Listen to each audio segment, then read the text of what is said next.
All right, welcome back, everyone, to an introduction to artificial intelligence with Python.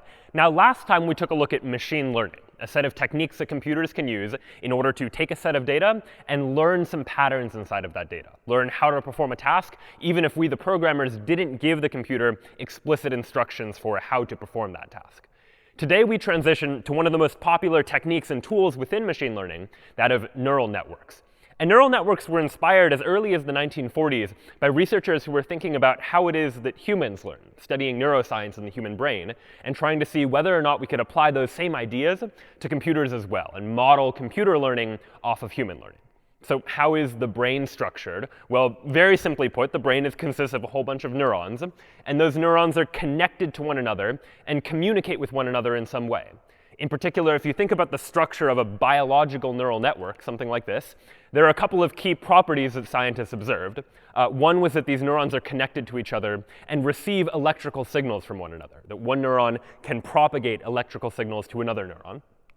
And another point is that neurons process those input signals and then can be activated, that a neuron becomes activated at a certain point and then can propagate further signals onto neurons in the future.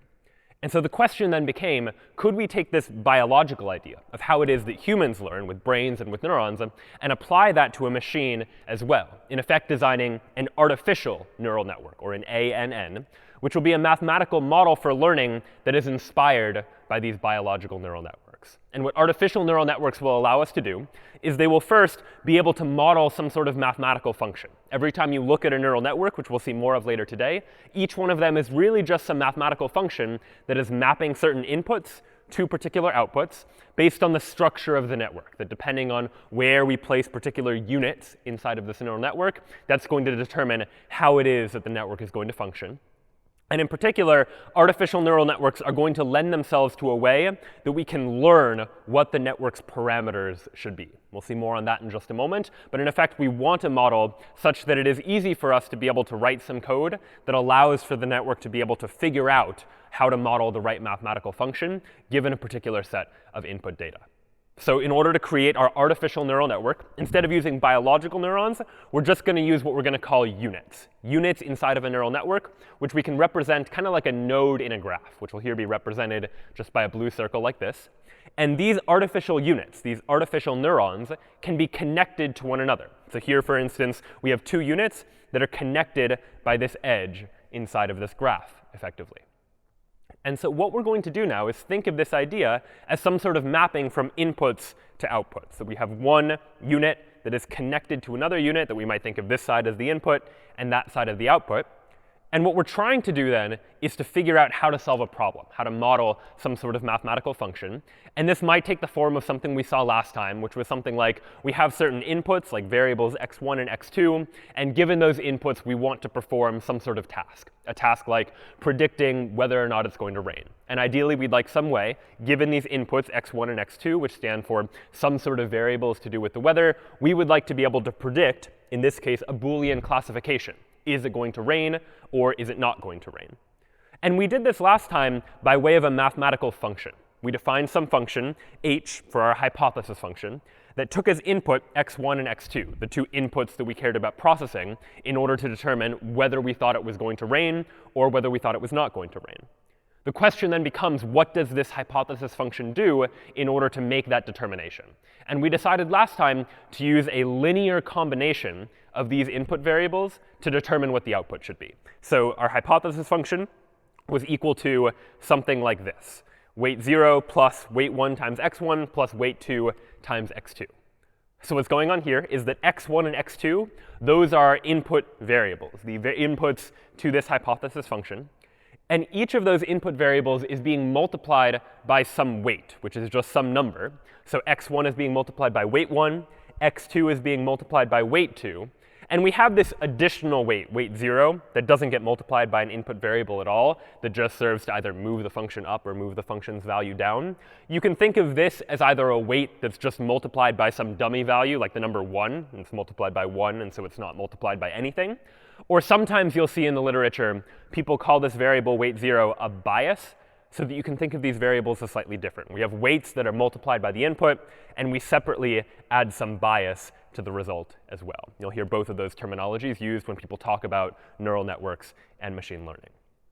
So in effect, what we've done here is that in order to define a hypothesis function, we just need to decide and figure out what these weights should be to determine what values to multiply by our inputs to get some sort of result.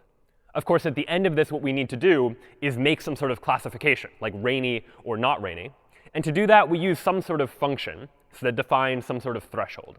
And so we saw, for instance, the step function, which is defined as 1 if the result of multiplying the weights by the inputs is at least 0, otherwise it's 0. And you can think of this line down the middle as kind of like a dotted line. Effectively, it stays at 0 all the way up to 1 point, and then the function steps or jumps up to 1. So it's 0 before it reaches some threshold, and then it's 1 after it reaches a particular threshold. And so this was one way we could define what we'll come to call an activation function, a function that determines when it is that this output becomes active, changes to a 1 instead of being a 0. But we also saw that if we didn't just want a purely binary classification, we didn't want purely 1 or 0, but we wanted to allow for some in-between real numbered values, we could use a different function. And there are a number of choices, but the one that we looked at was the logistic sigmoid function that has sort of an S-shaped curve, where we could represent this as a probability that may be somewhere in between. The probability of rain is something like 0.5. Maybe a little bit later, the probability of rain is 0.8. And so rather than just have a binary classification of 0 or 1, we could allow for numbers that are in between as well. And it turns out there are many other different types of activation functions, where an activation function just takes the output of multiplying the weights together and adding that bias, and then figuring out what the actual output should be. Another popular one is the rectified linear unit, otherwise known as ReLU. And the way that works is that it just takes its input and takes the maximum of that input and 0. So if it's positive, it remains unchanged. But if it's negative, it goes ahead and levels out at 0. And there are other activation functions that we could choose as well.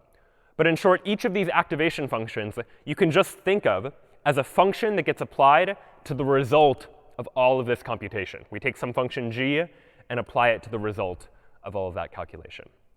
And this then is what we saw last time, the way of defining some hypothesis function that takes in inputs, calculates some linear combination of those inputs, and then passes it through some sort of activation function to get our output. And this actually turns out to be the model for the simplest of neural networks, that we're going to instead represent this mathematical idea graphically by using a structure like this. Here then is a neural network that has 2 inputs. We can think of this as x1 and this is x2, and then 1 output, which you can think of as classifying whether or not we think it's going to rain or not rain, for example, in this particular instance. And so how exactly does this model work? Well, each of these 2 inputs represents one of our input variables, x1 and x2. And notice that these inputs are connected to this output via these edges, which are going to be defined by their weights. So these edges each have a weight associated with them, weight 1 and weight 2.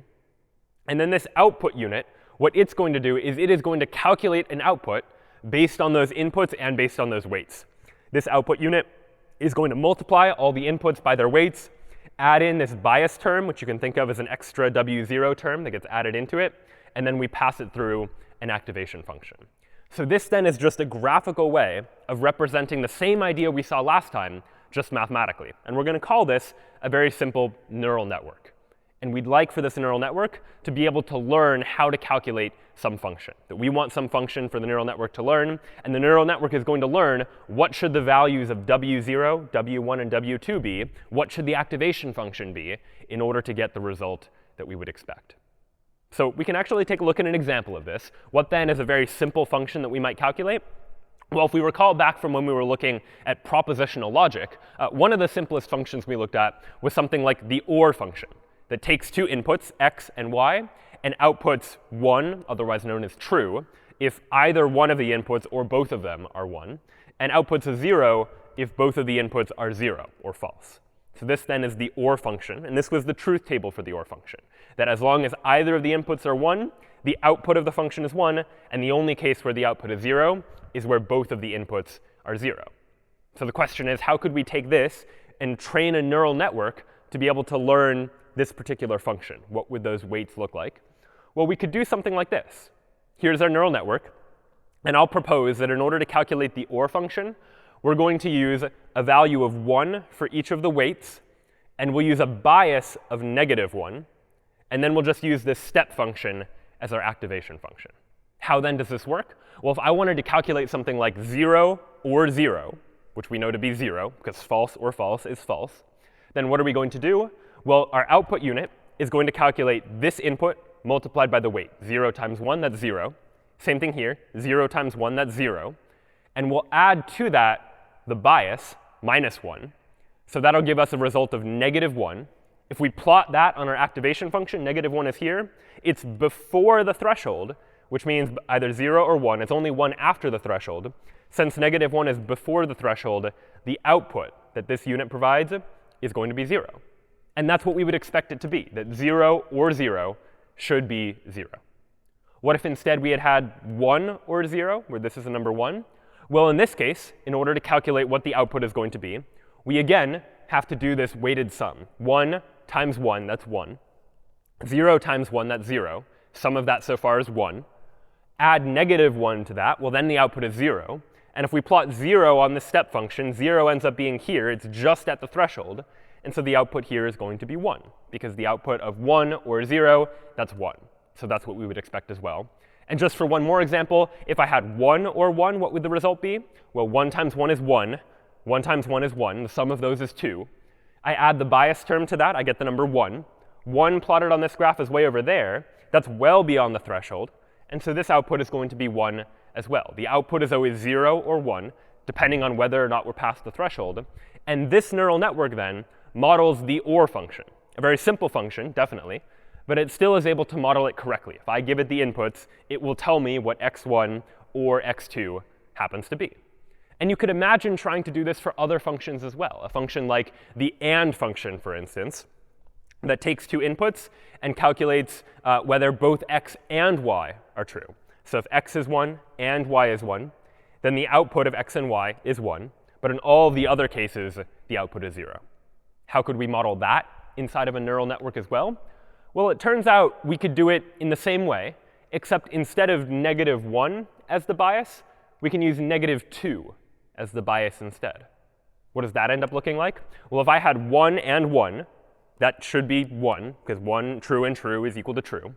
Well, I take 1 times 1, that's 1. 1 times 1 is 1. I get a total sum of 2 so far. Now I add the bias of -2, and I get the value 0. And 0, when I plot it on the activation function, is just past that threshold.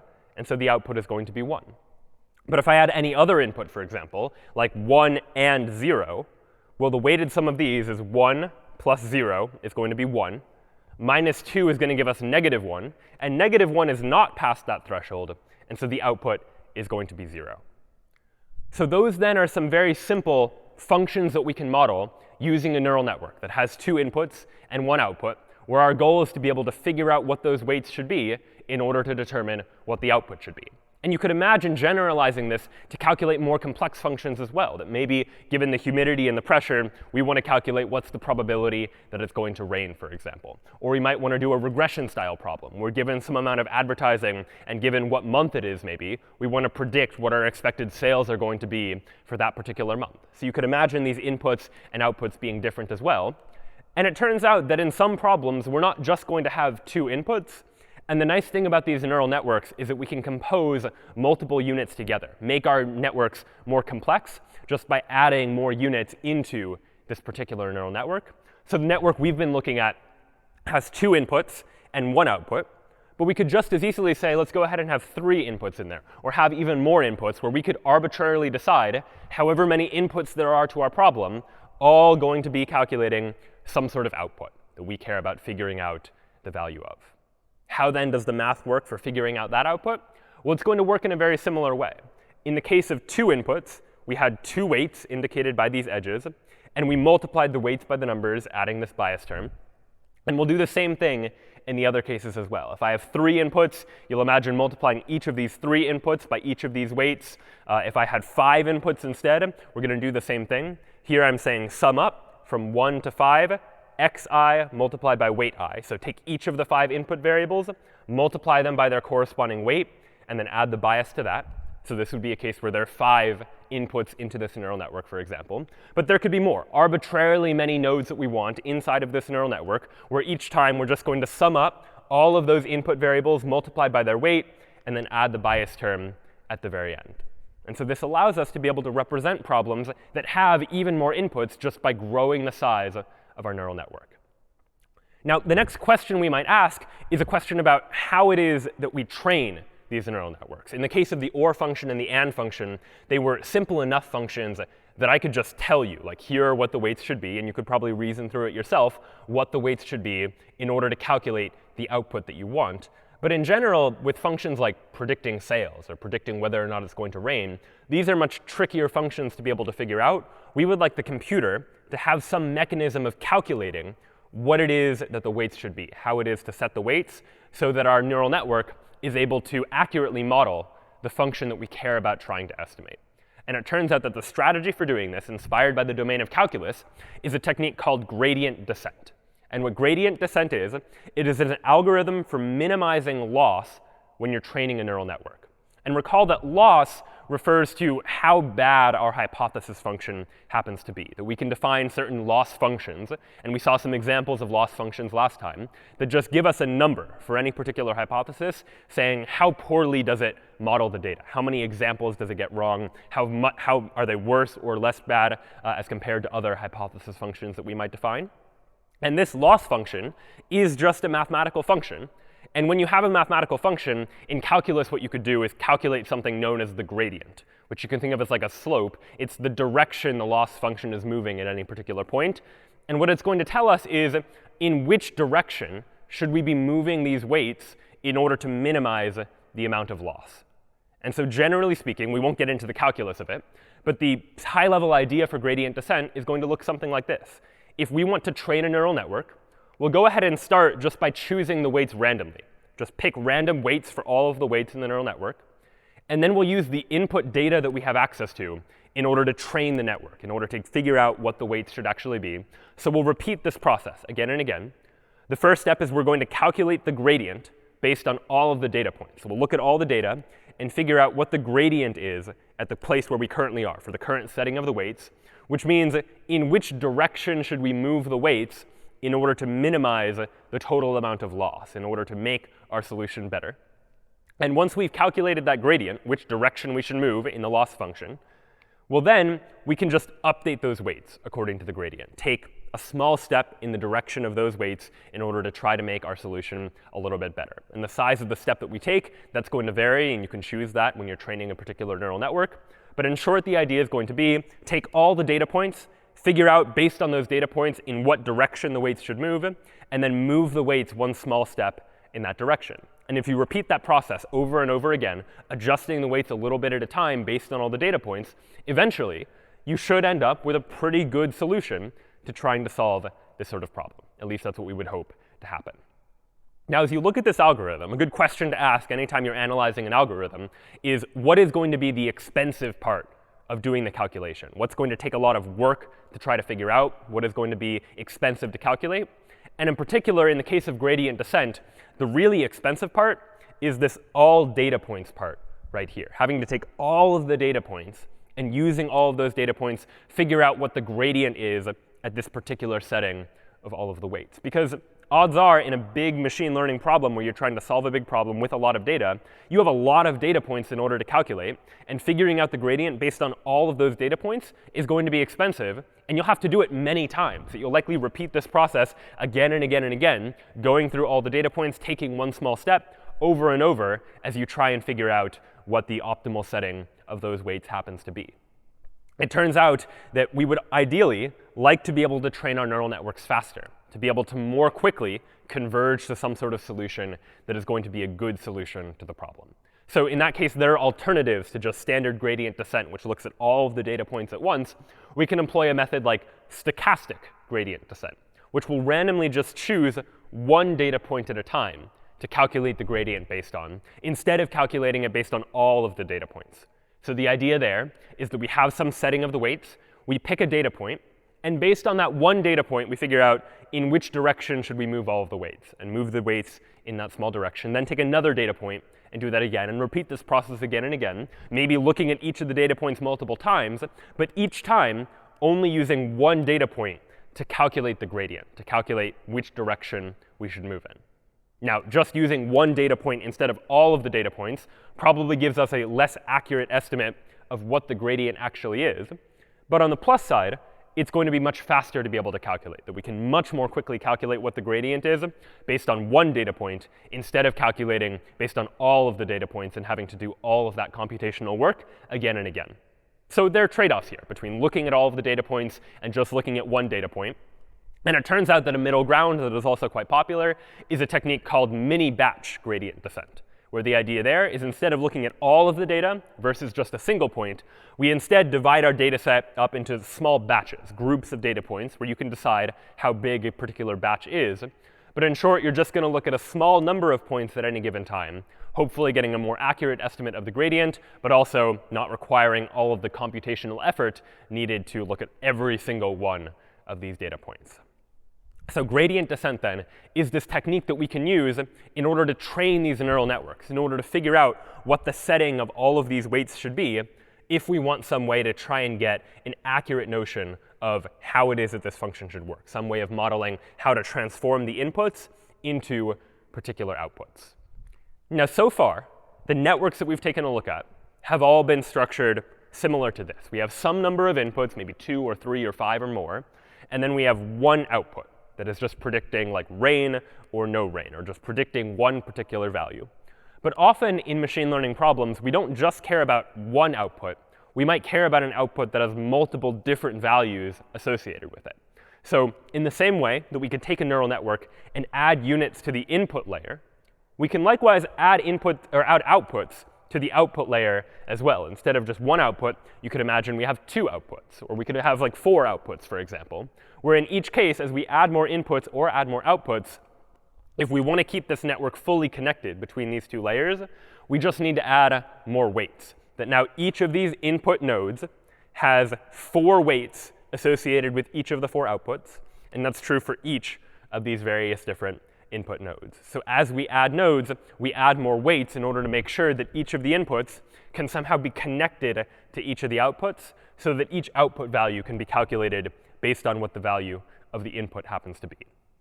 So what might a case be where we want multiple different output values?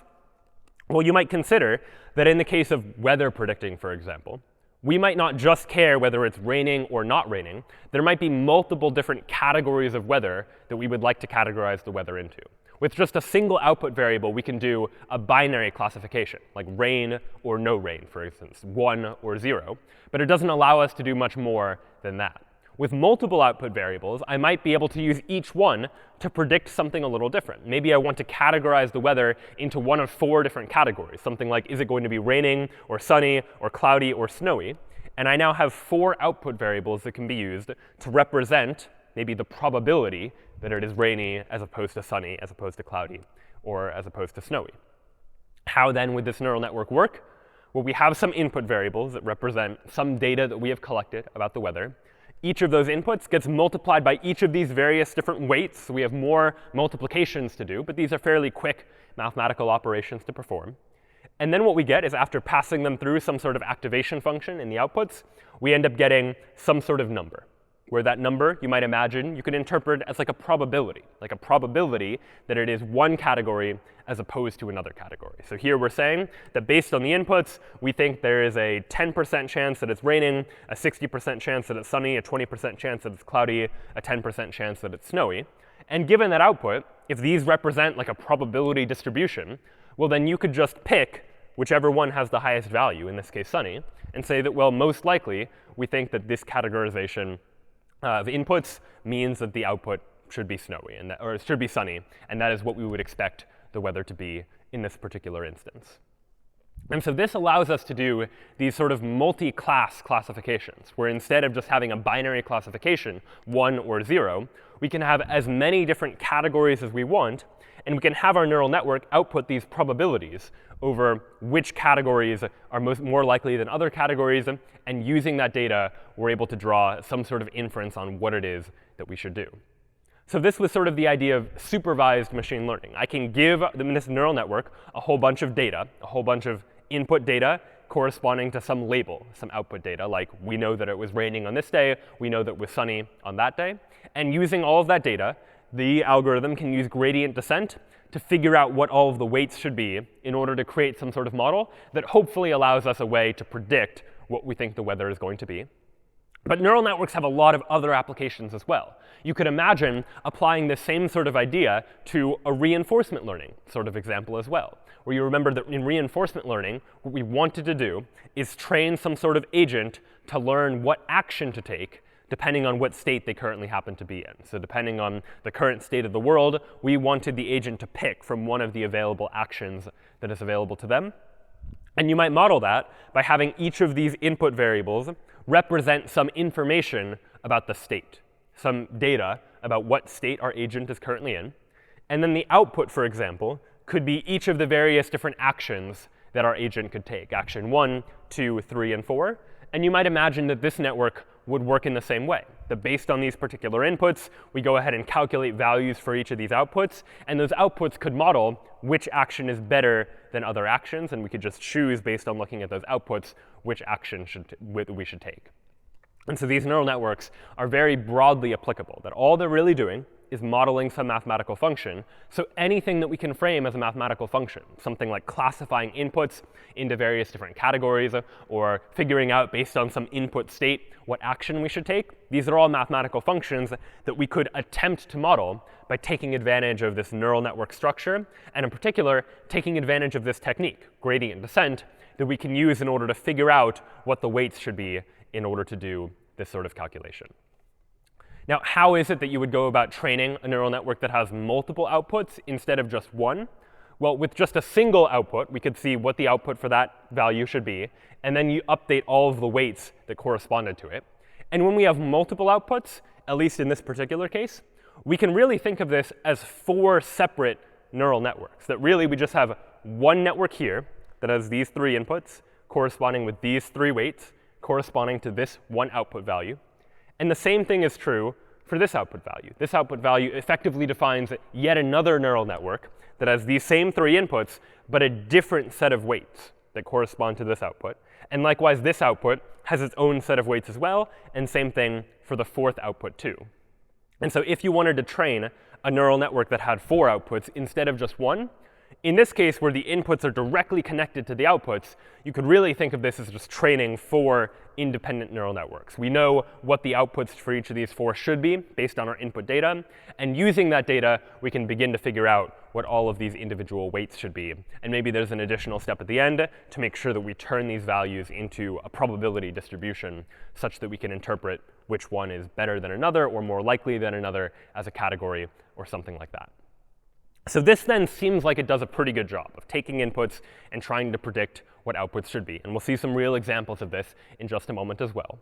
But it's important then to think about what the limitations of this sort of approach is, of just taking some linear combination of inputs and passing it into some sort of activation function. And it turns out that when we do this in the case of binary classification, of trying to predict, like, does it belong to one category or another, we can only predict things that are linearly separable, because we're taking a linear combination of inputs and using that to define some decision boundary or threshold. Then what we get is a situation where if we have this set of data, we can predict like a line that separates linearly the red points from the blue points. But a single unit that is making a binary classification, otherwise known as a perceptron, can't deal with a situation like this, where we've seen this type of situation before, where there is no straight line that just goes straight through the data that will divide the red points away from the blue points. It's a more complex decision boundary. The decision boundary somehow needs to capture the things inside of this circle, and there isn't really a line that will allow us to deal with that. So this is the limitation of the perceptron, these units that just make these binary decisions based on their inputs, that a single perceptron is only capable of learning a linearly separable decision boundary. All it can do is define a line. And sure, it can give us probabilities based on how close to that decision boundary we are, but it can only really decide based on a linear decision boundary. And so this doesn't seem like it's going to generalize well to situations where real-world data is involved, because real-world data often isn't linearly separable. It often isn't the case that we can just draw a line through the data and be able to divide it up into multiple groups. So what then is the solution to this? Well, what was proposed was the idea of a multi-layer neural network. That so far, all of the neural networks we've seen have had a set of inputs and a set of outputs, and the inputs are connected to those outputs. But in a multi-layer neural network, this is going to be an artificial neural network that has an input layer still, it has an output layer, but also has one or more hidden layers in between, other layers of artificial neurons or units that are going to calculate their own values as well. So instead of a neural network that looks like this, with 3 inputs and 1 output, you might imagine in the middle here injecting a hidden layer, something like this. This is a hidden layer that has 4 nodes. You could choose how many nodes or units end up going into the hidden layer. You can have multiple hidden layers as well. And so now each of these inputs isn't directly connected to the output. Each of the inputs is connected to this hidden layer. And then all of the nodes in the hidden layer, those are connected to the one output. And so this is just another step that we can take towards calculating more complex functions. Each of these hidden units will calculate its output value, otherwise known as its activation, based on a linear combination of all the inputs. And once we have values for all of these nodes, as opposed to this just being the output, we do the same thing again. Calculate the output for this node based on multiplying each of the values for these units by their weights as well. So in effect, the way this works is that we start with inputs. They get multiplied by weights in order to calculate values for the hidden nodes. Those get multiplied by weights in order to figure out what the ultimate output is going to be. And the advantage of layering things like this is it gives us an ability to model more complex functions. That instead of just having a single decision boundary, a single line dividing the red points from the blue points, each of these hidden nodes can learn a different decision boundary. And we can combine those decision boundaries to figure out what the ultimate output is going to be. And as we begin to imagine more complex situations, you could imagine each of these nodes learning some useful property or learning some useful feature of all of the inputs, and us somehow learning how to combine those features together in order to get the output that we actually want. Now, the natural question when we begin to look at this now is to ask the question of how do we train a neural network that has hidden layers inside of it? And this turns out to initially be a bit of a tricky question, because the input data that we are given is we are given values for all of the inputs, and we're given what the value of the output should be, what the category is, for example. But the input data doesn't tell us what the values for all of these nodes should be. So we don't know how far off each of these nodes actually is, because we're only given data for the inputs and the outputs. The reason this is called a hidden layer is because the data that is made available to us doesn't tell us what the values for all of these intermediate nodes should actually be. And so the strategy people came up with was to say that if you know what the error or the loss is on the output node, well, then based on what these weights are, if one of these weights is higher than another, you can calculate an estimate for how much the error from this node was due to this part of the hidden node, or this part of the hidden layer, or this part of the hidden layer, based on the values of these weights. In effect, saying that based on the error from the output, I can back-propagate the error and figure out an estimate for what the error is for each of these nodes in the hidden layer as well. And there's some more calculus here that we won't get into the details of, but the idea of this algorithm is known as backpropagation. It's an algorithm for training a neural network with multiple different hidden layers. And the idea for this, the pseudocode for it, will again be if we want to run gradient descent with backpropagation, we'll start with a random choice of weights, as we did before. And now we'll go ahead and repeat the training process again and again. But what we're going to do each time is now we're going to calculate the error for the output layer first. We know the output and what it should be, and we know what we calculated, so we can figure out what the error there is. But then we're going to repeat for every layer, starting with the output layer, moving back into the hidden layer, then the hidden layer before that, if there are multiple hidden layers, going back all the way to the very first hidden layer, assuming there are multiple. We're going to propagate the error back one layer. Whatever the error was from the output, figure out what the error should be a layer before that based on what the values of those weights are. And then we can update those weights. So graphically, the way you might think about this is that we first start with the output. We know what the output should be. We know what output we calculated. And based on that, we can figure out, all right, how do we need to update those weights, back propagating the error to these nodes. And using that, we can figure out how we should update these weights. And you might imagine if there are multiple layers, we could repeat this process again and again to begin to figure out how all of these weights should be updated. And this backpropagation algorithm is really the key algorithm that makes neural networks possible. It makes it possible to take these multi-level structures and be able to train those structures depending on what the values of these weights are in order to figure out how it is that we should go about updating those weights in order to create some function that is able to minimize the total amount of loss, to figure out some good setting of the weights that will take the inputs and translate it into the output that we expect. And this works, as we said, not just for a single hidden layer, but you can imagine multiple hidden layers, where each hidden layer, we just define however many nodes we want, where each of the nodes in one layer, we can connect to the nodes in the next layer, defining more and more complex networks that are able to model more and more complex types of functions. And so this type of network is what we might call a deep neural network, part of a larger family of deep learning algorithms, if you've ever heard that term. And all deep learning is about is it's using multiple layers to be able to predict and be able to model higher level features inside of the input, to be able to figure out what the output should be.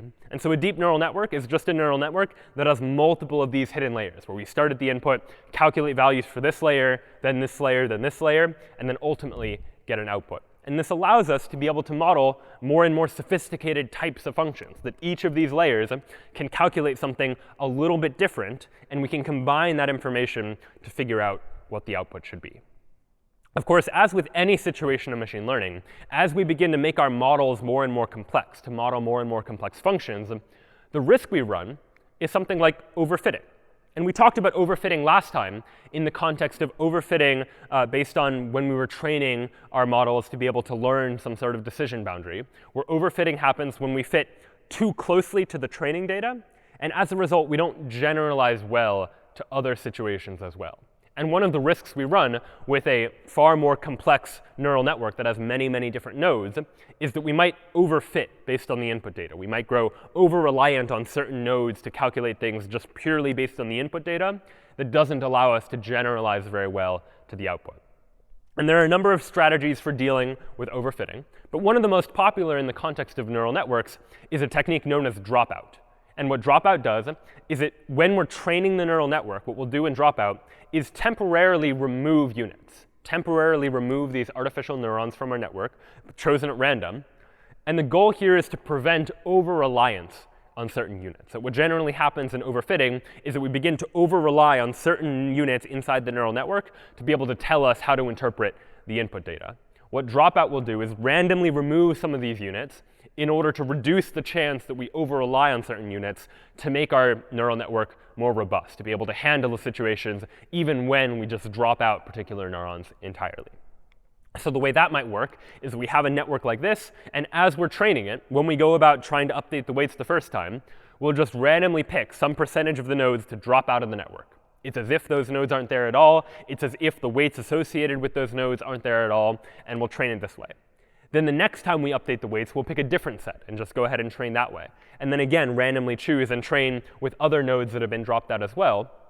And the goal of that is that after the training process, if you train by dropping out random nodes inside of this neural network, you hopefully end up with a network that's a little bit more robust, that doesn't rely too heavily on any one particular node, but more generally learns how to approximate a function in general. So that then is a look at some of these techniques that we can use in order to implement a neural network, to get at the idea of taking this input, passing it through these various different layers in order to produce some sort of output. And what we'd like to do now is take those ideas and put them into code. And to do that, there are a number of different machine learning libraries, neural network libraries that we can use that allow us to get access to someone's implementation of backpropagation and all of these hidden layers. And one of the most popular, developed by Google, is known as Tensorflow, a library that we can use for quickly creating neural networks and modeling them and running them on some sample data to see what the output is going to be. And before we actually start writing code, we'll go ahead and take a look at TensorFlow's playground, which will be an opportunity for us just to play around with this idea of neural networks in different layers, just to get a sense for what it is that we can do by taking advantage of neural networks. So let's go ahead and go into TensorFlow's playground, which you can go to by visiting that URL from before. And what we're going to do now is we're going to try and learn the decision boundary for this particular output. I want to learn to separate the orange points from the blue points. And I'd like to learn some sort of setting of weights inside of a neural network that will be able to separate those from each other.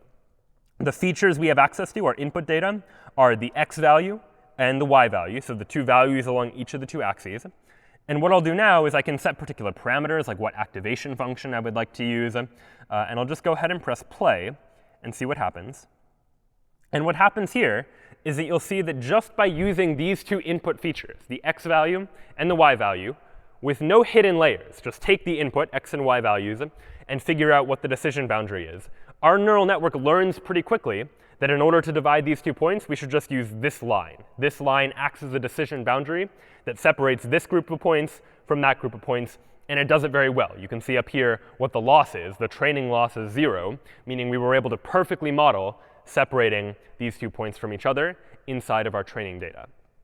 So this was a fairly simple case of trying to apply a neural network because the data is very clean. It's very nicely linearly separable. We could just draw a line that separates all of those points from each other. Let's now consider a more complex case. So I'll go ahead and pause the simulation, and we'll go ahead and look at this data set here. This data set is a little bit more complex now. In this data set, we still have blue and orange points that we'd like to separate from each other. But there's no single line that we can draw that is going to be able to figure out how to separate the blue from the orange, because the blue is located in these 2 quadrants and the orange is located here and here. It's a more complex function to be able to learn. So let's see what happens if we just try and predict, based on those inputs, the x and y coordinates, what the output should be. I'll press play. And what you'll notice is that we're not really able to draw much of a conclusion, that we're not able to very cleanly see how we should divide the orange points from the blue points. And you don't see a very clean separation there. So it seems like we don't have enough sophistication inside of our network to be able to model something that is that complex. We need a better model for this neural network. And I'll do that by adding a hidden layer. So now I have a hidden layer that has 2 neurons inside of it. So I have 2 inputs that then go to 2 neurons inside of a hidden layer that then go to our output. And now I'll press play. And what you'll notice here is that we're able to do slightly better. We're able to now say, all right, these points are definitely blue. These points are definitely orange. We're still struggling a little bit with these points up here, though. And what we can do is we can see for each of these hidden neurons, what is it exactly that these hidden neurons are doing? Each hidden neuron is learning its own decision boundary. And we can see what that boundary is. This first neuron is learning, all right, this line that seems to separate some of the blue points from the rest of the points. This other hidden neuron is learning another line that seems to be separating the orange points in the lower right from the rest of the points. So that's why we're able to sort of figure out these 2 areas in the bottom region. But we're still not able to perfectly classify all of the points. So let's go ahead and add another neuron. Now we've got 3 neurons inside of our hidden layer, and see what we're able to learn now. All right, well, now we seem to be doing a better job. By learning 3 different decision boundaries, which each of the 3 neurons inside of our hidden layer, we're able to much better figure out how to separate these blue points from the orange points. And you can see what each of these hidden neurons is learning. Each one is learning a slightly different decision boundary. And then we're combining those decision boundaries together to figure out what the overall output should be. And maybe we can try it one more time by adding a 4th neuron there and try learning that. And it seems like now we can do even better at trying to separate the blue points from the orange points. But we were only able to do this by adding a hidden layer, by adding some layer that is learning some other boundaries and combining those boundaries to determine the output. And the strength, the size and thickness of these lines indicate how high these weights are, how important each of these inputs is for making this sort of calculation. And we can do maybe one more simulation. Let's go ahead and try this on a data set that looks like this. Go ahead and get rid of the hidden layer. Here now we're trying to separate the blue points from the orange points, where all the blue points are located, again, inside of a circle effectively. So we're not going to be able to learn a line. Notice I press play, and we're really not able to draw any sort of classification at all, because there is no line that cleanly separates the blue points from the orange points. So let's try to solve this by introducing a hidden layer. I'll go ahead and press play. And all right, with 2 neurons in a hidden layer, we're able to do a little better, because we effectively learn 2 different decision boundaries. We learn this line here, and we learn this line on the right-hand side. And right now we're just saying, all right, well, if it's in between, we'll call it blue, and if it's outside, we'll call it orange. So not great, but certainly better than before, that we're learning one decision boundary and another. And based on those, we can figure out what the output should be. But let's now go ahead and add a third neuron and see what happens now. I go ahead and train it. And now, using 3 different decision boundaries that are learned by each of these hidden neurons, we're able to much more accurately model this distinction between blue points and orange points. We're able to figure out, maybe with these 3 decision boundaries, combining them together, you can imagine figuring out what the output should be and how to make that sort of classification. And so the goal here is just to get a sense for having more neurons in these hidden layers allows us to learn more structure in the data, allows us to figure out what the relevant and important decision boundaries are. And then using this backpropagation algorithm, we're able to figure out what the values of these weights should be in order to train this network to be able to classify one category of points away from another category of points instead. And this is ultimately what we're going to be trying to do whenever we're training a neural network. So let's go ahead and actually see an example of this. You'll recall from last time that we had this banknotes file that included information about counterfeit banknotes as opposed to authentic banknotes, where I had like 4 different values for each banknote, and then a categorization of whether that banknote is considered to be authentic or a counterfeit note. And what I wanted to do was, based on that input information, figure out some function that could calculate, based on the input information, what category it belonged to.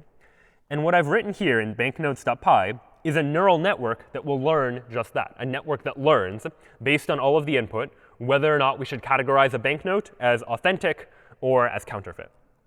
The first step is the same as what we saw from last time. I'm really just reading the data in and getting it into an appropriate format. And so this is where more of the writing Python code on your own comes in terms of manipulating this data, massaging the data into a format that will be understood by a machine learning library like scikit-learn or like TensorFlow. And so here I separate it into a training and a testing set. And now what I'm doing down below is I'm creating a neural network. Here I'm using TF, which stands for TensorFlow. Up above, I said import TensorFlow as TF. TF just an abbreviation that we'll often use, so we don't need to write out TensorFlow every time we want to use anything inside of the library.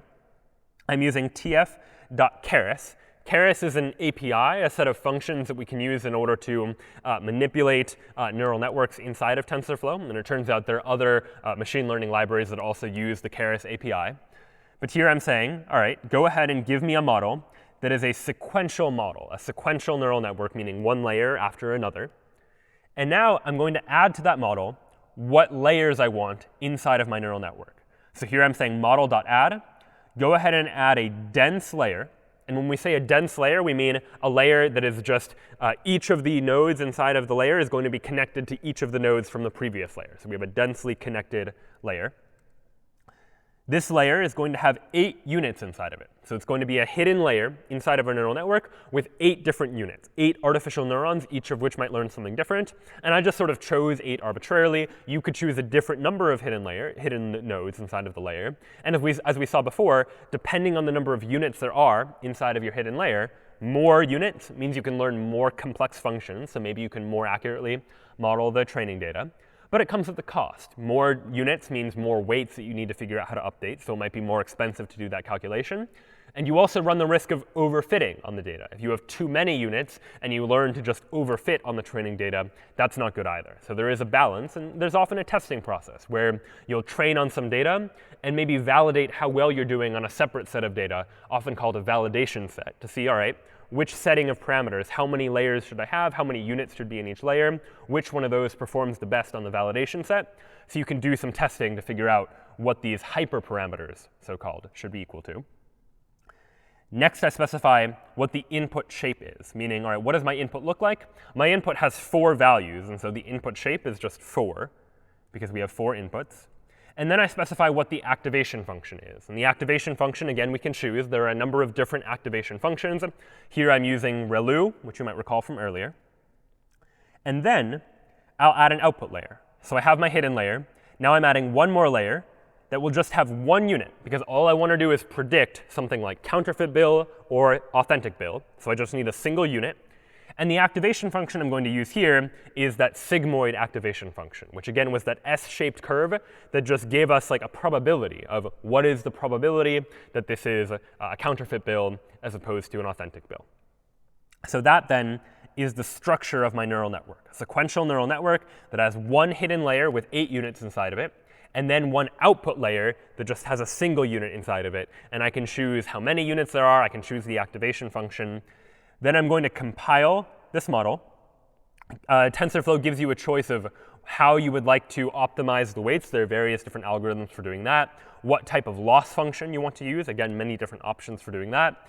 And then how I want to evaluate my model. Well, I care about accuracy. I care about like how many of my points am I able to classify correctly versus not correctly as counterfeit or not counterfeit. And I would like it to report to me how accurate my model is performing. Then, now that I've defined that model, I call model.fit to say go ahead and train the model. Train it on all the training data plus all of the training labels, so labels for each of those pieces of training data. And I'm saying run it for 20 epochs, meaning go ahead and go through each of these training points 20 times, effectively. Go through the data 20 times and keep trying to update the weights. If I did it for more, I could train for even longer and maybe get a more accurate result. But then after I fitted on all the data, I'll go ahead and just test it. I'll evaluate my model using model.evaluate built into TensorFlow that is just going to tell me how well do I perform on the testing data. So ultimately, this is just going to give me some numbers that tell me how well we did in this particular case. So now what I'm going to do is go into banknotes and go ahead and run banknotes.py. And what's going to happen now is it's going to read in all of that training data. It's going to generate a neural network with all my inputs, my 8 hidden layers, or 8 hidden units inside my layer, and then an output unit. And now what it's doing is it's training. It's training 20 times. And each time you can see how my accuracy is increasing on my training data. It starts off the very first time not very accurate, though better than random, something like 79% of the time. It's able to accurately classify one bill from another. But as I keep training, notice this accuracy value improves and improves and improves until after I've trained through all the data points 20 times, it looks like my accuracy is above 99% on the training data. And here's where I tested it on a whole bunch of testing data. And it looks like in this case, I was also like 99.8% accurate.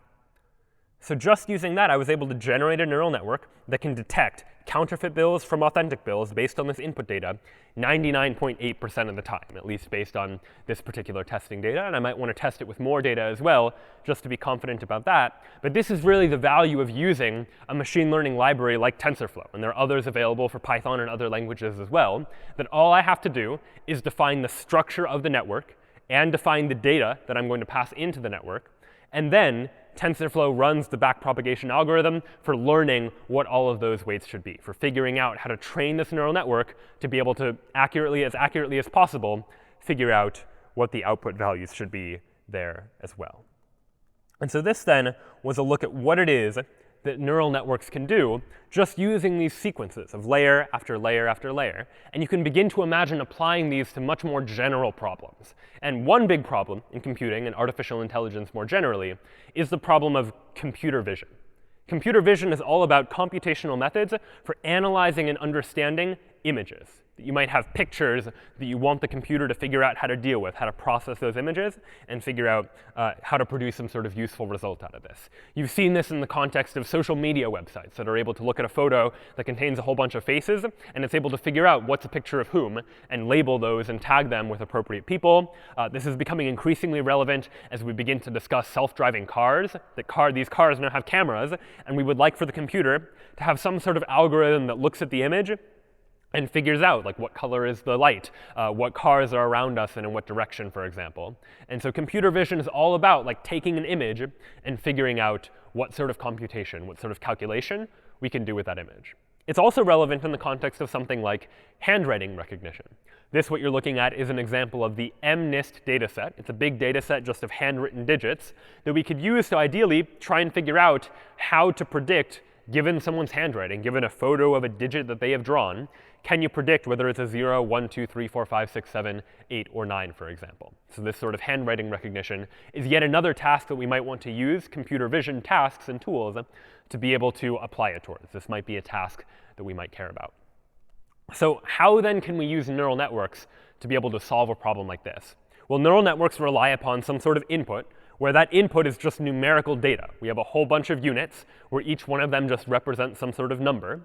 And so in the context of something like handwriting recognition, or in the context of just an image, you might imagine that an image is really just a grid of pixels. grid of dots where each dot has some sort of color.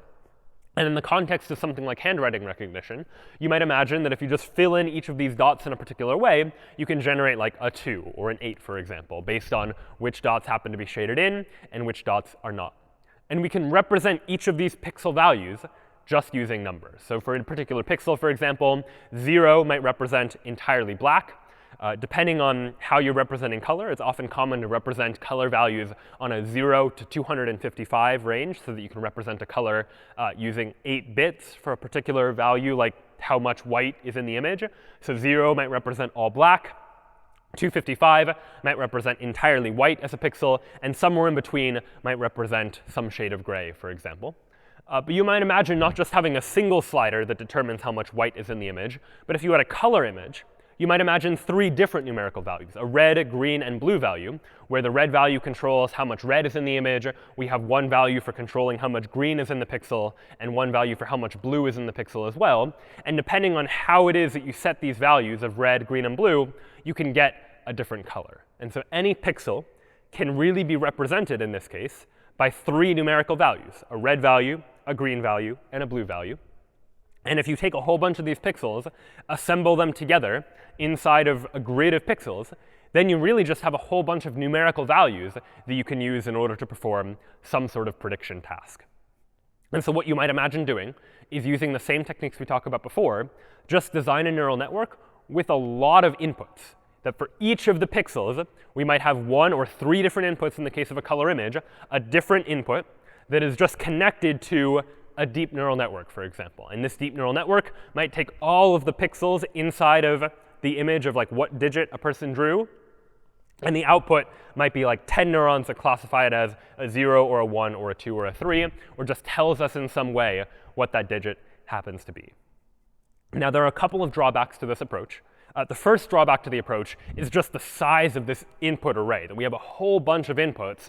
If we have a big image that has a lot of different channels, we're looking at a lot of inputs and therefore a lot of weights that we have to calculate. And a second problem is the fact that by flattening everything into just this structure of all the pixels, we've lost access to a lot of the information about the structure of the image that's relevant. That really, when a person looks at an image, they're looking at particular features of that image. They're looking at curves. They're looking at shapes. They're looking at what things can you identify in different regions of the image, and maybe put those things together in order to get a better picture of what the overall image is about. And by just turning it into pixel values for each of the pixels, sure, you might be able to learn that structure, but it might be challenging in order to do so. It might be helpful to take advantage of the fact that you can use properties of the image itself, the fact that it's structured in a particular way, to be able to improve the way that we learn based on that image too.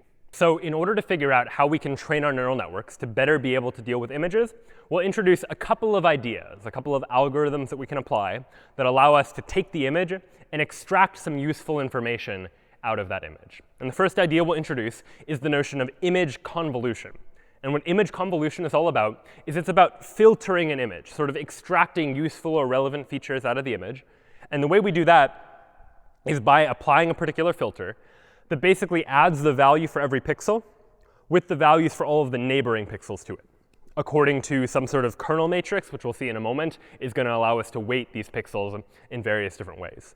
And the goal of image convolution, then, is to extract some sort of interesting or useful features out of an image, to be able to take a pixel and, based on its neighboring pixels, maybe predict some sort of valuable information. Something like taking a pixel and looking at its neighboring pixels, you might be able to predict whether or not there's some sort of curve inside the image, or whether it's forming the outline of a particular line or a shape, for example. And that might be useful if you're trying to use all of these various different features to combine them to say something meaningful about an image as a whole. So how then does image convolution work? Well, we start with a kernel matrix. And the kernel matrix looks something like this. And the idea of this is that given a pixel, that will be the middle pixel, we're going to multiply each of the neighboring pixels by these values in order to get some sort of result by summing up all the numbers together. So if I take this kernel, which you can think of as like a filter that I'm going to apply to the image, and let's say that I take this image. This is a 4x4 image. We'll think of it as just a black and white image where each one is just a single pixel value. So somewhere between 0 and 255, for example. So we have a whole bunch of individual pixel values like this. And what I'd like to do is apply this kernel, this filter, so to speak, to this image. And the way I'll do that is, all right, the kernel is 3 by 3. You can imagine a 5 by 5 kernel or a larger kernel too. And I'll take it and just first apply it to the first 3 by 3 section of the image. And what I'll do is I'll take each of these pixel values, multiply it by its corresponding value in the filter matrix, and add all of the results together. So here, for example, I'll say 10 times 0 plus 20 times -1 plus 30 times 0, so on and so forth, doing all of this calculation. And at the end, if I take all these values, multiply them by their corresponding value in the kernel, add the results together, for this particular set of 9 pixels, I get the value of 10, for example. And then what I'll do is I'll slide this 3 by 3 grid effectively over, slide the kernel by 1 to look at the next 3 by 3 section. And here I'm just sliding it over by 1 pixel, but you might imagine a different stride length where maybe I jump by multiple pixels at a time if you really wanted to. You have different options here. But here I'm just sliding over, looking at the next 3 by 3 section, and I'll do the same math. 20 times 0 plus 30 times -1 plus 40 times 0 plus 20 times -1, so on and so forth, plus 30 times 5. And what I end up getting is the number 20. Then you can imagine shifting over to this one, doing the same thing, calculating like the number 40, for example, and then doing the same thing here and calculating a value there as well. And so what we have now is what we'll call like a feature map. We have taken this kernel, applied it to each of these various different regions, and what we get is some representation of like a filtered version of that image. And so to give a more concrete example of why it is that this kind of thing could be useful, let's take this kernel matrix, for example, which is quite a famous one, that has an 8 in the middle, and then all of the neighboring pixels get a -1. And let's imagine we wanted to apply that to a 3 by 3 part of an image that looks like this, where all of the values are the same. They're all 20, for instance. Well, in this case, if you do 20 times 8, and then subtract 20, subtract 20, subtract 20 for each of the 8 neighbors, well, the result of that is you just get that expression, which comes out to be 0. You multiplied 20 by 8, but then you subtracted 20 8 times, according to that particular kernel. The result of all of that is just 0. So the takeaway here is that when a lot of the pixels are the same value, we end up getting a value close to 0. If, though, we had something like this, 20s along this first row, then 50s in the second row, and 50s in the third row, well, then when you do this same kind of math, 20 times -1, 20 times -1, so on and so forth, then I get a higher value, a value like 90 in this particular case. And so the more general idea here is that by applying this kernel, -1s, 8 in the middle, and then -1s, what I get is when this middle value is very different from the neighboring values, like 50 is greater than these 20s, then you'll end up with a value higher than 0. Like if this number is higher than its neighbors, you end up getting a bigger output. But if this value is the same as all of its neighbors, then you get a lower output, something like 0. And it turns out that this sort of filter can therefore be used in something like detecting edges in an image. If I want to detect like the boundaries between various different objects inside of an image, I might use a filter like this, which is able to tell whether the value of this pixel is different from the values of the neighboring pixels, if it's like greater than the values of the pixels that happen to surround it. And so we can use this in terms of image filtering. And so I'll show you an example of that.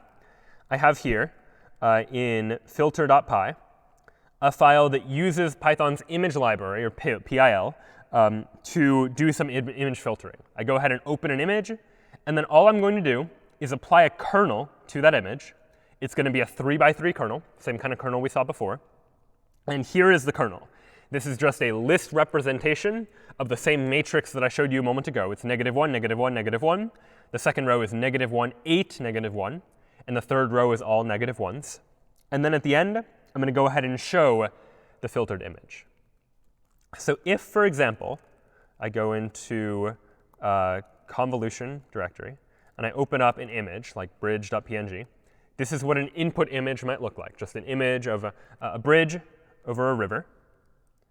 Now I'm going to go ahead and run this filter program on the bridge. And what I get is this image here. Just by taking the original image and applying that filter to each 3 by 3 grid, I've extracted all of the boundaries, all of the edges inside the image that separate one part of the image from another. So here I've got a representation of boundaries between particular parts of the image. And you might imagine that if a machine learning algorithm is trying to learn like what an image is of, a filter like this could be pretty useful. That maybe the machine learning algorithm doesn't care about all of the details of the image. It just cares about certain useful features. It cares about particular shapes that are able to help it determine that based on the image, this is going to be a bridge, for example. And so this type of idea of image convolution can allow us to apply filters to images that allow us to extract useful results out of those images, taking an image and extracting its edges, for example. And you might imagine many other filters that could be applied to an image that are able to extract particular values as well. And a filter might have separate kernels for the red values, the green values, and the blue values that are all summed together at the end, such that you could have particular filters looking for, is there red in this part of the image? Are there green in other parts of the image? You can begin to assemble these relevant and useful filters that are able to do these calculations as well. So that then was the idea of image convolution, applying some sort of filter to an image to be able to extract some useful features out of that image. But all the while, these images are still pretty big. Like there's a lot of pixels involved in the image.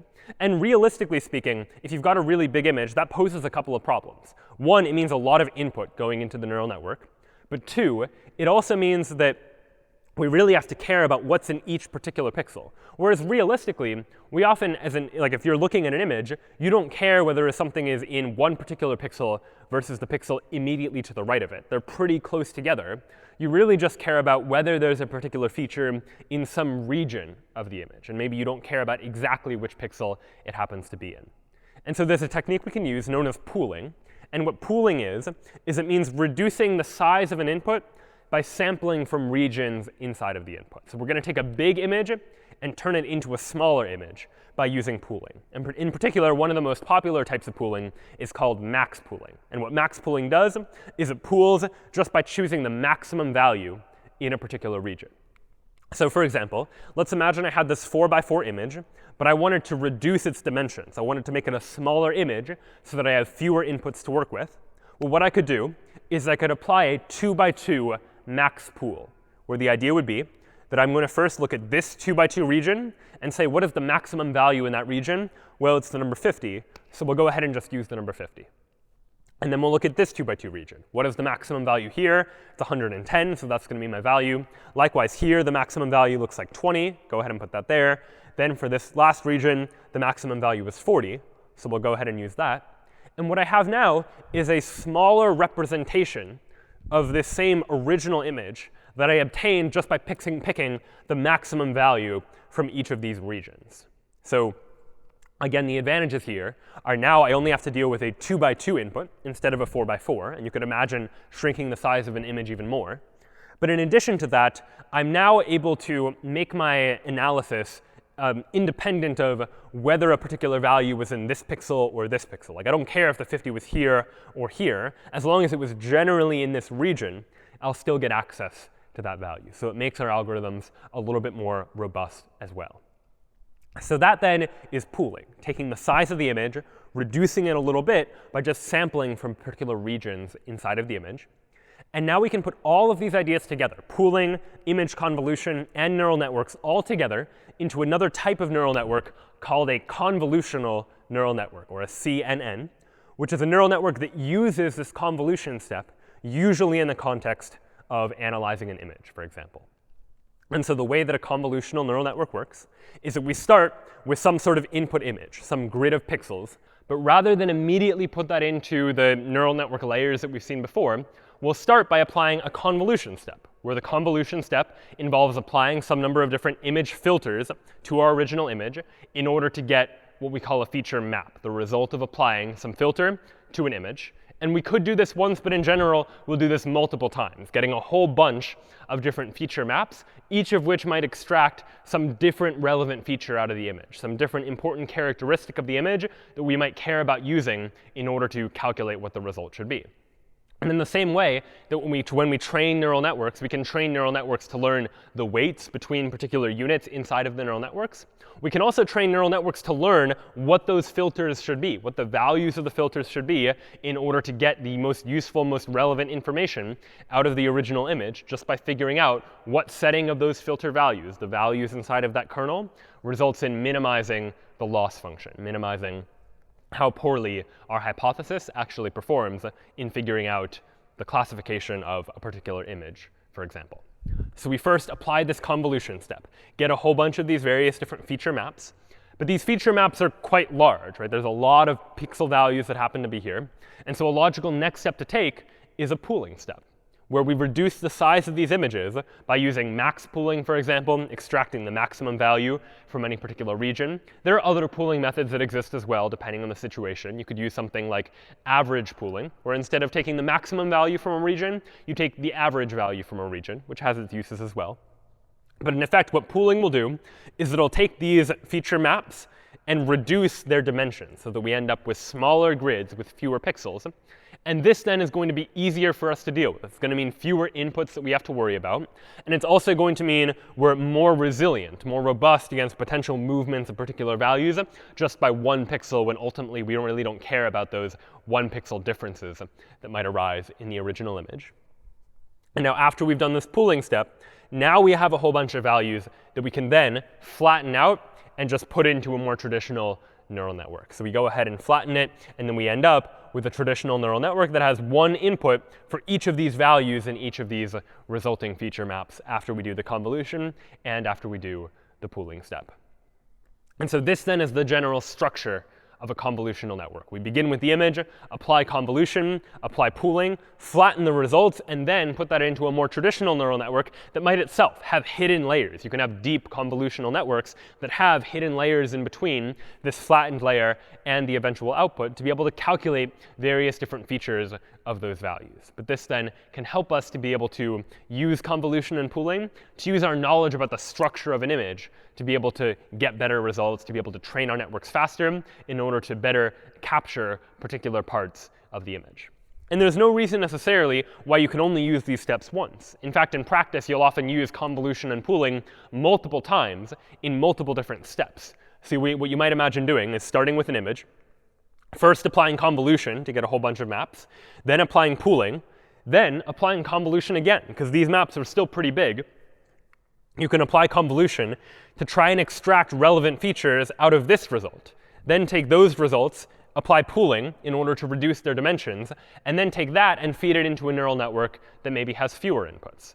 So here I have 2 different convolution and pooling steps. I do convolution and pooling once, and then I do convolution and pooling a second time, each time extracting useful features from the layer before it, each time using pooling to reduce the dimensions of what you're ultimately looking at. And the goal now of this sort of model is that in each of these steps, you can begin to learn different types of features of the original image. That maybe in the first step, you learn very low-level features. Just learn and look for features like edges and curves and shapes, because based on pixels and their neighboring values, you can figure out, all right, what are the edges, what are the curves, what are the various different shapes that might be present there. But then, once you have a mapping that just represents where the edges and curves and shapes happen to be, you could imagine applying the same sort of process again to begin to look for higher level features, look for objects, maybe look for people's eyes and facial recognition, for example. Maybe look for more complex shapes like the curves on a particular number if you're trying to recognize a digit in a handwriting recognition sort of scenario. And then after all of that, now that you have these results that represent these higher level features, you can pass them into a neural network, which is really just a deep neural network that looks like this, where you might imagine making a binary classification or classifying into multiple categories or performing various different tasks on this sort of model. So convolutional neural networks can be quite powerful and quite popular when it comes towards trying to analyze images. We don't strictly need them. We could have just used a vanilla neural network that just operates with layer after layer, as we've seen before. But these convolutional neural networks can be quite helpful, in particular because of the way they model the way a human might look at an image. That instead of a human looking at every single pixel simultaneously and trying to convolve all of them by multiplying them together, you might imagine that what convolution is really doing is looking at various different regions of the image and extracting relevant information and features out of those parts of the image. The same way that a human might have visual receptors that are looking at particular parts of what they see and using those, combining them to figure out what meaning they can draw from all of those various different inputs. And so you might imagine applying this to a situation like handwriting recognition. So we'll go ahead and see an example of that now, where I'll go ahead and open up handwriting.py. Again, what we do here is we first import TensorFlow.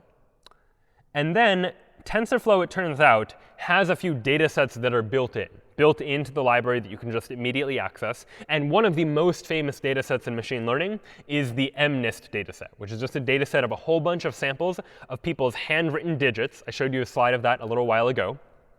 And what we can do is just immediately access that data set, which is built into the library, so that if I want to do something like train on a whole bunch of handwritten digits, I can just use the data set that is provided to me. Of course, if I had my own data set of handwritten images, I could apply the same idea.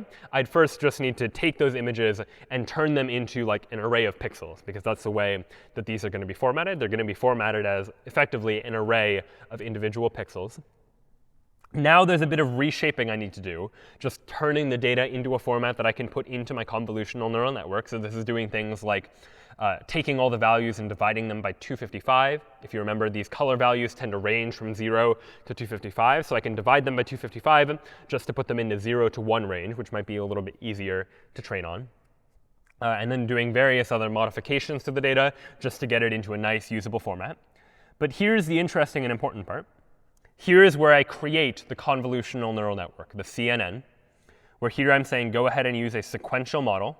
And before I could use model.add to say add a layer, add a layer, add a layer, another way I could define it is just by passing as input to this sequential neural network a list of all of the layers that I want. And so here, the very first layer in my model is a convolution layer, where I'm first going to apply convolution to my image. I'm going to use 13 different filters. So my model is going to learn 32 different filters that I would like to learn on the input image, where each filter is going to be a 3x3 kernel. So we saw those 3x3 kernels before, where we could multiply each value in a 3x3 grid by a value, multiply and add all the results together. So here I'm going to learn 32 different of these 3x3 filters. I can again specify my activation function, and I specify what my input shape is. My input shape in the banknotes case was just 4. I had 4 inputs. My input shape here is going to be 28, 28, 1, because for each of these handwritten digits, it turns out that the Mnist data set organizes their data. Each image is a 28 by 28 pixel grid. So we're going to have a 28 by 28 pixel grid. And each one of those images only has one channel value. These handwritten digits are just black and white, so there's just a single color value representing how much black or how much white. You might imagine that in a color image, if you were doing this sort of thing, you might have 3 different channels, a red, a green, and a blue channel, for example. But in the case of just handwriting recognition, recognizing a digit, we're just going to use a single value for like shaded in or not shaded in. And it might range, but it's just a single color value. And that then is the very first layer of our neural network, a convolutional layer that will take the input and learn a whole bunch of different filters that we can apply to the input to extract meaningful features. Next step is going to be a max pooling layer, also built right into TensorFlow, where this is going to be a layer that is going to use a pool size of 2 by 2, meaning we're going to look at 2 by 2 regions inside of the image and just extract the maximum value. Again, we've seen why this can be helpful. It'll help to reduce the size of our input. Once we've done that, we'll go ahead and flatten all of the units just into a single layer that we can then pass into the rest of the neural network. And now, here's the rest of the neural network. Here I'm saying, let's add a hidden layer to my neural network with 128 units, so a whole bunch of hidden units inside of the hidden layer. And just to prevent overfitting, I can add a dropout to that. Say, you know what, when you're training, randomly drop out half of the nodes from this hidden layer, just to make sure we don't become over-reliant on any particular node. We begin to really generalize and stop ourselves from overfitting. So TensorFlow allows us, just by adding a single line, to add dropout into our model as well, such that when it's training, it will perform this dropout step in order to help make sure that we don't overfit on this particular data. And then finally, I add an output layer. The output layer is going to have 10 units, 1 for each category that I would like to classify digits into, so 0 through 9, 10 different categories. And the activation function I'm going to use here is called the Softmax activation function. And in short, what the Softmax activation function is going to do is it's going to take the output and turn it into a probability distribution. So ultimately, it's going to tell me, like, what did we estimate the probability is that this is a 2 versus a 3 versus a 4. And so it will turn it into that probability distribution for me. Next up, I'll go ahead and compile my model and fit it on all of my training data. And then I can evaluate how well the neural network performs. And then I've added to my Python program, if I've provided a command line argument, like the name of a file, I'm going to go ahead and save the model to a file. And so this can be quite useful too. Once you've done the training step, which could take some time in terms of taking all the time, going through the data, running back propagation with gradient descent to be able to say, all right, how should we adjust the weights of this particular model? You end up calculating values for these weights, calculating values for these filters. You'd like to remember that information so you can use it later. And so TensorFlow allows us to just save a model to a file, such that later, if we want to use the model we've learned, use the weights that we've learned to make some sort of new prediction, we can just use the model that already exists. So what we're doing here is after we've done all the calculation, we go ahead and save the model to a file such that we can use it a little bit later. So for example, if I go into digits, I'm going to run handwriting.py. I won't save it this time. We'll just run it and go ahead and see what happens. What will happen is we need to go through the model in order to train on all of these samples of handwritten digits. So the Mnist Data Set gives us thousands and thousands of sample handwritten digits in this same format that we can use in order to train. And so now what you're seeing is this training process. And unlike the banknotes case where there was much fewer data points, the data was very, very simple, here this data is more complex, and this training process takes time. And so this is another one of those cases where when training neural networks, this is why computational power is so important, that oftentimes you see people wanting to use sophisticated GPUs in order to more efficiently be able to do this sort of neural network training. It also speaks to the reason why more data can be helpful. The more sample data points you have, the better you can begin to do this training. So here we're going through 60,000 different samples of handwritten digits. And I said we're going to go through them 10 times. So we're going to go through the data set 10 times, training each time, hopefully improving upon our weights with every time we run through this data set. And we can see over here on the right what the accuracy is each time we go ahead and run this model. That the first time, it looks like we got an accuracy of about 92% of the digits correct based on this training set. We increased that to 96 or 97%. And every time we run this, we're going to see, hopefully, the accuracy improve as we continue to try and use that gradient descent, that process of trying to run the algorithm to minimize the loss that we get in order to more accurately predict what the output should be. And what this process is doing is it's learning not only the weights, but it's learning the features to use, the kernel matrix to use when performing that convolution step, because this is a convolutional neural network, where I'm first performing those convolutions and then doing the more traditional neural network structure. This is going to learn all of those individual steps as well. And so here we see that TensorFlow provides me with some very nice output, telling me about like how many seconds are left with each of these training runs. That allows me to see just how well we're doing. So we'll go ahead and see how this network performs. It looks like we've gone through the data set 7 times. We're going through it an 8th time now. And at this point, the accuracy is pretty high. We saw we went from 92% up to 97%. Now it looks like 98%. And at this point, it seems like things are starting to level out. There's probably a limit to how accurate we can ultimately be without running the risk of overfitting. Of course, with enough nodes, you could just memorize the input and overfit upon them. But we'd like to avoid doing that. And Dropout will help us with this. But now we see we're almost done finishing our training step. We're at 55,000. All right, we finished training. And now it's going to go ahead and test for us on 10,000 samples. And it looks like on the testing set, we were 98.8% accurate. So we ended up doing pretty well, it seems, on this testing set to see how accurately can we predict these handwritten digits. And so what we could do then is actually test it out. I've written a program called recognition.py using Pygame. If you pass it a model that's been trained, and I pre-trained an example model using this input data, what we can do is see whether or not we've been able to train this convolutional neural network to be able to predict handwriting, for example. So I can try just like drawing a handwritten digit. I'll go ahead and draw like the number 2, for example. So there's my number 2. Again, this is messy. If you tried to imagine how would you write a program with just like ifs and thens to be able to do this sort of calculation, it would be tricky to do so. But here I'll press classify. And all right, it seems it was able to correctly classify that what I drew was the number 2. I'll go ahead and reset it, try it again. We'll draw like an 8, for example. So here is an 8. I'll press classify. And all right, it predicts that the digit that I drew was an 8. And the key here is this really begins to show the power of what the neural network is doing, somehow looking at various different features of these different pixels, figuring out what the relevant features are, and figuring out how to combine them to get a classification. And this would be a difficult task to provide explicit instructions to the computer on how to do, like to use a whole bunch of if-thens to process all of these pixel values to figure out what the handwritten digit is. Like, everyone's going to draw their 8s a little bit differently. If I drew the 8 again, it would look a little bit different.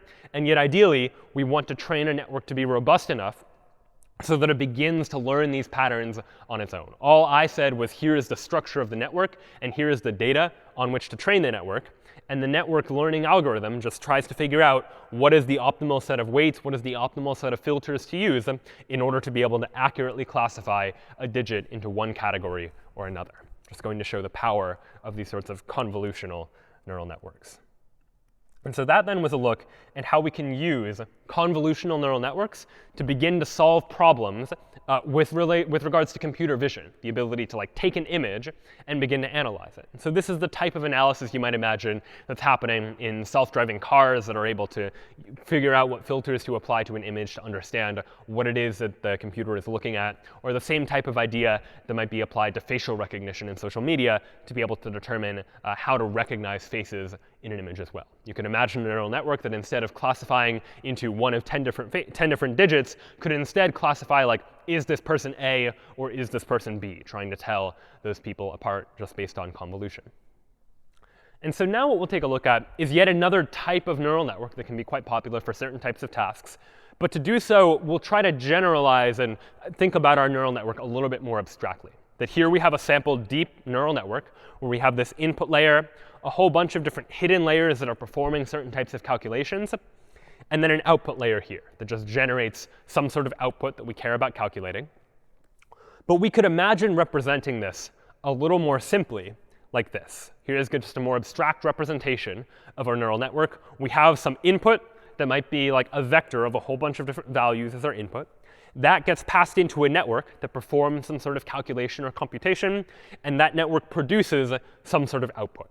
That output might be a single value. It might be a whole bunch of different values. But this is the general structure of the neural network that we've seen. There is some sort of input that gets fed into the network. And using that input, the network calculates what the output should be. And this sort of model for a neural network is what we might call a feed-forward neural network. Feed-forward neural networks have connections only in one direction. They move from one layer to the next layer to the layer after that, such that the inputs pass through various different hidden layers and then ultimately produce some sort of output. So feed-forward neural networks were very helpful for solving these types of classification problems that we saw before. We have a whole bunch of input. We want to learn what setting of weights will allow us to calculate the output effectively. But there are some limitations on feed-forward neural networks that we'll see in a moment. In particular, the input needs to be like of a fixed shape, like a fixed number of neurons are in the input layer.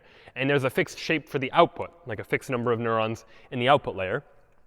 And that has some limitations of its own. And a possible solution to this, and we'll see examples of the types of problems we can solve with this in just a second, is instead of just a feed-forward neural network, where there are only connections in one direction, from left to right effectively across the network, we could also imagine a recurrent neural network, where a recurrent neural network generates output that gets fed back into itself as input for future runs of that network. So whereas in a traditional neural network, we have inputs that get fed into the network, that get fed into the output, and the only thing that determines the output is based on the original input and based on the calculation we do inside of the network itself. This goes in contrast with a recurrent neural network, where in a recurrent neural network, you can imagine output from the network feeding back to itself into the network again as input for the next time that you do the calculations inside of the network. What this allows is it allows the network to maintain some sort of state, to store some sort of information that can be used on future runs of the network. Previously, the network just defined some weights, and we passed inputs through the network, and it generated outputs. But the network wasn't saving any information based on those inputs to be able to remember for future iterations or for future runs.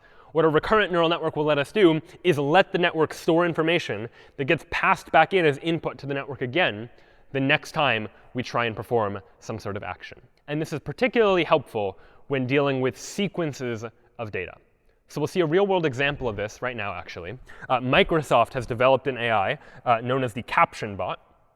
And what the caption bot does is it says, I can understand the content of any photograph, and I'll try to describe it as well as any human. I'll analyze your photo, but I won't store it or share it.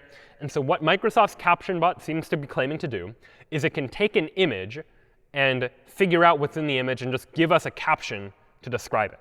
So let's try it out. Here, for example, is an image of Harvard Square. It's some people walking in front of one of the buildings at Harvard Square. I'll go ahead and take the URL for that image, and I'll paste it into Caption Bot. And just press Go. So Caption Bot is analyzing the image, and then it says, I think it's a group of people walking in front of a building, which seems amazing. The AI is able to look at this image and figure out what's in the image. And the important thing to recognize here is that this is no longer just a classification task. We saw being able to classify images with a convolutional neural network, where the job was, take the image and then figure out, is it a 0 or a 1 or a 2, or is it this person's face or that person's face? What seems to be happening here is the input is an image, and we know how to get networks to take input as images. But the output is text, like it's a sentence, it's a phrase, like a group of people walking in front of a building. And this would seem to pose a challenge for our more traditional feed-forward neural networks, for the reason being that in traditional neural networks, we just have a fixed size input and a fixed size output. There are a certain number of neurons in the input to our neural network, and a certain number of outputs for our neural network, and then some calculation that goes on in between. But the size of the inputs, the number of values in the input, and the number of values in the output, those are always going to be fixed based on the structure of the neural network. And that makes it difficult to imagine how a neural network could take an image like this and say, it's a group of people walking in front of the building, because the output is text, like it's a sequence of words. Now, it might be possible for a neural network to output like one word. One word you could represent as like a vector of values, and you can imagine ways of doing that. Next time, we'll talk a little bit more about AI as it relates to language and language processing. But a sequence of words is much more challenging, because depending on the image, you might imagine the output is a different number of words. We could have sequences of different lengths, and somehow we still want to be able to generate the appropriate output. And so the strategy here is to use a recurrent neural network, a neural network that can feed its own output back into itself as input for the next time. And this allows us to do what we call a one-to-many relationship for inputs to outputs. That in vanilla, more traditional neural networks, these are what we might consider to be one-to-one neural networks. You pass in one set of values as input, you get one vector of values as the output. But in this case, we want to pass in one value as input, the image, and we want to get a sequence, many values as output, where each value is like one of these words that gets produced by this particular algorithm. And so the way we might do this is we might imagine starting by providing input, the image, into our neural network. And the neural network is going to generate output, but the output is not going to be the whole sequence of words, because we can't represent the whole sequence of words using just a fixed set of neurons. Instead, the output is just going to be the first word. We're going to train the network to output what the first word of the caption should be. And you could imagine that Microsoft has trained this by running a whole bunch of training samples through the AI, giving it a whole bunch of pictures and what the appropriate caption was, and having the AI begin to learn from that. But now, because the network generates output that can be fed back into itself, you could imagine the output of the network being fed back into the same network. This here looks like a separate network, but it's really the same network that's just getting different input. That this network's output gets fed back into itself, but it's going to generate another output. And that other output is going to be like the second word in the caption. And this recurrent neural network then is this network is going to generate other output that can be fed back into itself to generate yet another word, fed back into itself to generate another word. And so recurrent neural networks allow us to represent this sort of one-to-many structure. You provide one image as input, and the neural network can pass data into the next run of the network, and then again and again, such that you could run the network multiple times, each time generating a different output, still based on that original input. And this is where recurrent neural networks become particularly useful when dealing with sequences of inputs or outputs. And my output is a sequence of words, and since I can't very easily represent outputting an entire sequence of words, I'll instead output that sequence one word at a time by allowing my network to pass information about what still needs to be said about the photo into the next stage of running the network. So you could run the network multiple times, the same network with the same weights, just getting different input each time. First getting input from the image, and then getting input from the network itself as additional information about what additionally needs to be given in a particular caption, for example. So this then is a one-to-many relationship inside of a recurrent neural network. But it turns out there are other models that we can use, other ways we can try and use recurrent neural networks to be able to represent data that might be stored in other forms as well. We saw how we could use neural networks in order to analyze images in the context of convolutional neural networks that take an image, figure out various different properties of the image, and are able to draw some sort of conclusion based on that. But you might imagine that something like YouTube, they need to be able to do a lot of learning based on video. They need to look through videos to detect if there are like copyright violations, or they need to be able to look through videos to maybe identify what particular items are inside of the video, for example. And video, you might imagine, is much more difficult to put in as input to a neural network, because whereas an image, you could just treat each pixel as a different value, videos are sequences. They're sequences of images, and each sequence might be of different length. And so it might be challenging to represent that entire video as a single vector of values that you could pass in to a neural network.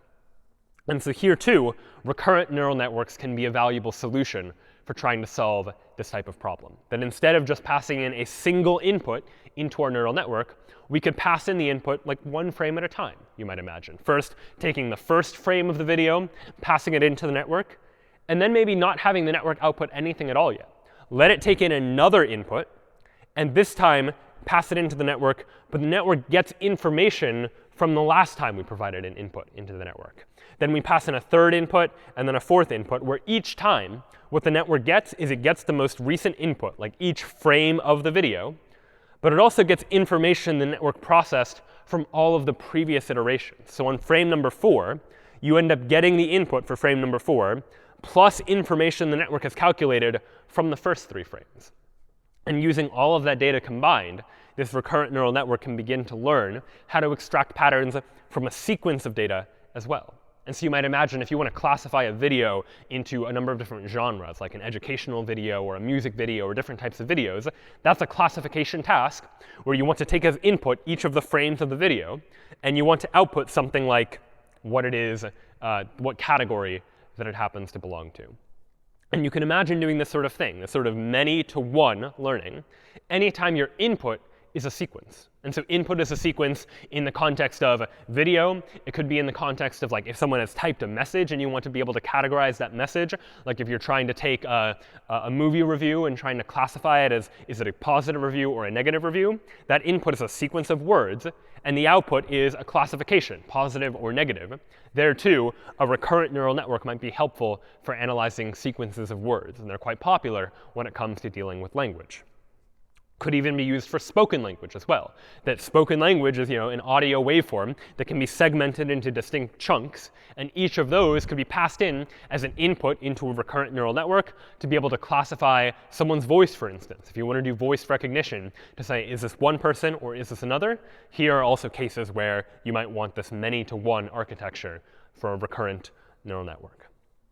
And then as one final problem, just to take a look at in terms of what we can do with these sorts of networks, imagine what like Google Translate is doing. So what Google Translate is doing is it's taking some text written in one language and converting it into text written in some other language, for example, where now this input is a sequence of data. It's a sequence of words. And the output is a sequence of words as well. It's also a sequence. So here we want effectively like a many-to-many relationship. Our input is a sequence, and our output is a sequence as well. And it's not quite going to work to just say, like, take each word in the input and translate it into a word in the output. Because ultimately, different languages put their words in different orders, and maybe one language uses 2 words for something, whereas another language only uses 1.